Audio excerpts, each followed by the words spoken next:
you're looking for the Brock Purdy discourse, we've gone through it. It will be available on demand on 1010XL's Matt YouTube and I will be doing an Facebook after channels. show. Yes. It's so dumb. Like, all we're doing is literally talking. Like, it's not. This is what we do. Like, I once agree. a year, and This is good sports radio. everybody's online. We had going, like charity each reaching other. out to set up a fight for us. Well, Yeah, these happen all the time. On the text line, they were like, when is the showdown coming? I wish I was kidding. We had somebody text in the 12 o'clock hour. They're Radio's gotten soft since the sports team went off. Like, That's geez. pathetic. Can Bring we it back. get him on during the off season? Brock? Probably not. Yeah, that's the question. Dude. I don't know. That's not a me question. Yes, it is. That's not a me Oh, question. because you can would be- shame him into getting on. Yeah, you would be our conduit, bro. Yeah, so I you don't know about You have that. to accept that responsibility. Part of why I'm segueing away from Brock Purdy is we only have a limited amount of time with the quarterback whisperer, Denny Thompson. And so we do need to get into the performance in the AFC Championship game from Lamar Jackson, from Patrick Mahomes. Let's begin with Lamar, since Matt just looked up at the TV and said, are you telling me that Lamar in the San Francisco? I thought Lamar didn't play well. Yes. No, I don't know what happened to Lamar.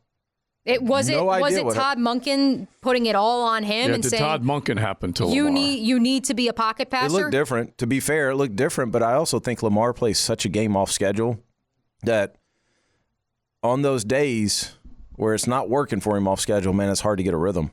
He takes forever in the pocket. Yeah. And granted, that's how he gets a lot of his plays. He kind of waits for him to develop and lets you retreat a little bit, and then he takes off. But he just wasn't able to do that yesterday. And you got to credit Kansas City. I mean, Kansas City's defense gets overlooked a lot, I think. They make you drive down the field, and they have all year. And they just did a good job containing him. So let's ask this question, because this is the thing that's the most confusing part to me, because I do think Todd Monken called a terrible game.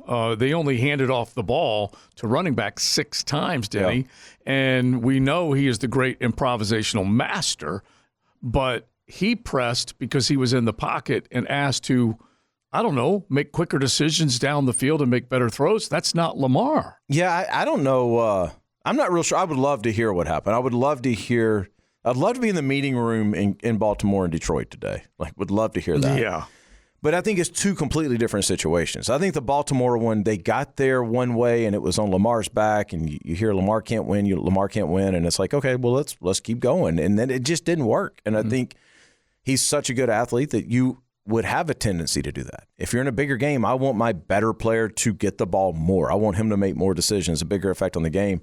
And it just didn't work. And I think, Lamar, we forget he's still, what is this, year 5? Yeah, but the MVP threw it into triple Maybe. coverage. No, I know. Yeah. No, I'm not taking up for him. I'm just saying, again, I'm the wrong person to criticize these guys because, like, I have a hard time. He went all the way to the AFC Championship. Oh, yeah. Like a heck of a year. Great. He was and, great. and yeah, it's like at this point, yeah, that's that next big hump for him.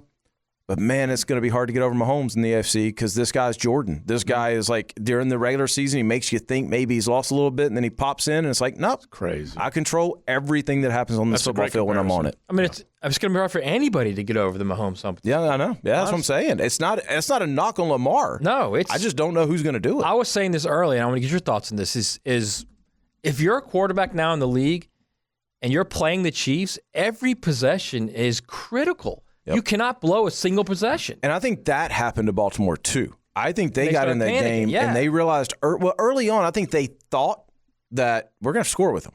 And then the game kind of settled in to not be that. And then you go, well, why'd they only run the ball 6 times? But that's a good point. That's the effect that they have on you game planning when you have to go in and go, we may not be able to run the ball as much because we're going to have to keep up with 15. Right. And then even if it doesn't happen, that's kind of your game plan for the week. So listen to this list, and I know that you're comfortable with hearing all these names and not being shocked, but somebody might. Pat Mahomes playoff wins by opposing quarterbacks: Andrew Luck, Deshaun Watson, Lamar, Josh, Joe Burrow, Roethlisberger, T-Law, Tua, Tannehill, Baker, Jalen Hurts, Super Bowl, Jimmy Garoppolo, Super Bowl. Like, think about that, bro. Yeah. It's just not fair. He's playing a different game. I looked at my 12-year-old yesterday. I looked at Walker, and I was like, he just plays a different game than everybody else plays. You don't have to move his feet. He can get to every throw. I don't know if you ever watched this guy, but he will set his hip all the way to the left sideline, and he can, like an owl, just get his body all the way around the field and make any throw that he wants to make on that football field, and that's not even fair. Yeah. Like when you can just sit there and just flick your wrist and throw a 20-yard out to the field, you're just different than everybody else. So when I ask the question of, are they approaching Patriots territory? Are they approaching Warriors territory? Yeah, I mean, I think they have to be, right? Well, is this number 5 in a row that as far as championship games? In terms is that of what it was? Yes, it is. It's She's saying in terms of hate. in terms of the hate. Oh, hate? Sports hate. Because I don't hate Patrick Mahomes. Like, I enjoy watching this greatness. And I think it's genuine. I think with Tom Brady, there was perhaps a little bit of a, like, you know, we're over here doing our work over here, like no days off. Whereas with Patrick Mahomes, he wants you to be included on this ride. But always smiling. Well, I think half the hate is tired of seeing the red, and the other half the hate is tired of seeing Taylor. Mm-hmm. And it's just kind of mixed to the perfect. Like, I mean, yesterday, again, I was the only person pulling for them. Yeah. And we had 10 not. people at the house. Yeah. You know, so, and that's back-to-back weeks. So I don't know why everybody hates Kansas City, but I love your Michael Jordan comparison because we always get fooled by the NBA regular season versus what we see in the postseason. And I have to admit, I continue not counting Pat Mahomes out, counting their offensive line out, counting their receivers out, just counting others that weren't going to come up, and yet that offensive line's been a liability, Denny, and you wouldn't know it. And we have seen some of the best NFL football games in the history of the NFL with this guy. Yeah, I mean, the one with he and Josh Allen a couple years ago, I can't think of a better game, a better example of quarterback play. Even I mean, the guy just answers the bell every single time. And he's coming up, to your point, he's coming up in an era of good quarterbacks. It's not like he's coming up in an era where there's no competition. Every year there's somebody that they say is going to knock him off, whether it's Josh Allen or Trevor or Lamar or whatever it is, and they just don't. And now this year it's Joe Burrow. He hasn't ever played on the road. All right, so now I'll go on the road and do it. Yeah. Twice. Yeah, and make a mockery of it. Like, I'm going to kick the kicker's balls while I'm there. Like, that didn't sound right. Or at least put Travis Kelce up to it. That's very Herb of you. Yeah, exactly. That'll be a drop coming up next time the Lambo. quarterback whisperer joins us. Let's pivot to Jared Goff, the one of the 4 quarterbacks we haven't talked about yet. We spoke last week about Mark Brunell, how much he's praised Jared Goff. Look, at the end of the day, we said 2 Reynolds drops, 2 decisions to go for it on 4th down.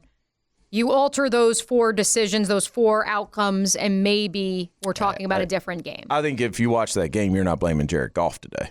I don't think he has any response. I thought he played well. I thought he made some huge a bad throws. handoff could have been him or Jameer. Yeah. I mean, there's mistakes going to happen in the flow of a game you can't have, but I just don't understand. The 4th down calls made no sense to me at all. And then it was like, I think I told you guys this at the break, San Francisco played a little bit of man, and then all of a sudden it was like they made it against the rules for Detroit to run. Isn't that wild? And why does that happen?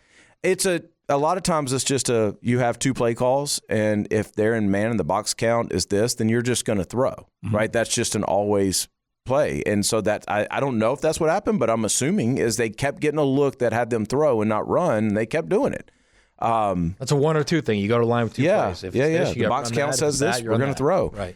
And San Francisco gave them a box count that was anti-run, and so they started throwing the ball. But at some point, like, you go to the sideline and go, hey, we're just going to run. Right. Like, for now, we're only going to check these couple plays. We feel good about these concepts. We're just going to stay on it. And maybe that happened, maybe it didn't. But, man, it looks – I would hate to be Dan Campbell today. Yeah, because like I said, I picked him, I bet on him, all this stuff, and was so stoked that they had a chance to do it. And I think Dan Campbell should never apologize for who he is, but you also have to know that one individual moment. And I pointed out 2 of them.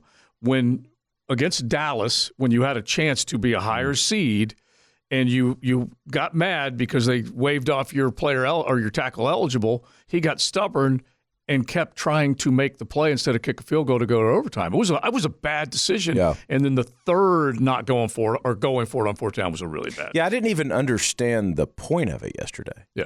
Like it was 4th and 2 or 3, right? I mean, both of them, it wasn't a yard. 3. Yeah. And in the game flow, it just was an automatic. You got to kick that. You have to kick that. And then when he went for it, you're like, there's no way.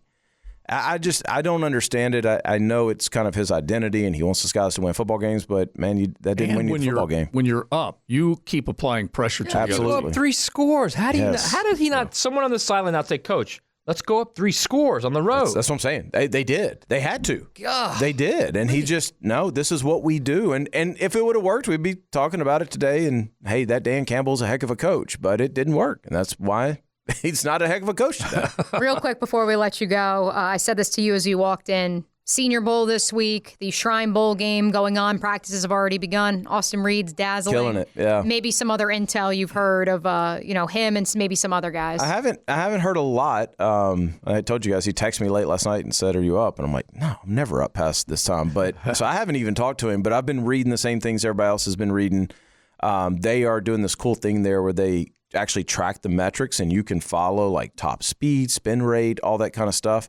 And all of his metrics are great. I mean, he's doing what he's supposed to be doing, and the kid just wins football games, and he's got a great personality, a great leadership quality. So he's going to do well in this game. And, I think it'll be an exciting time for him in the draft. Love that. Love that. Yeah. St. Aug's finest.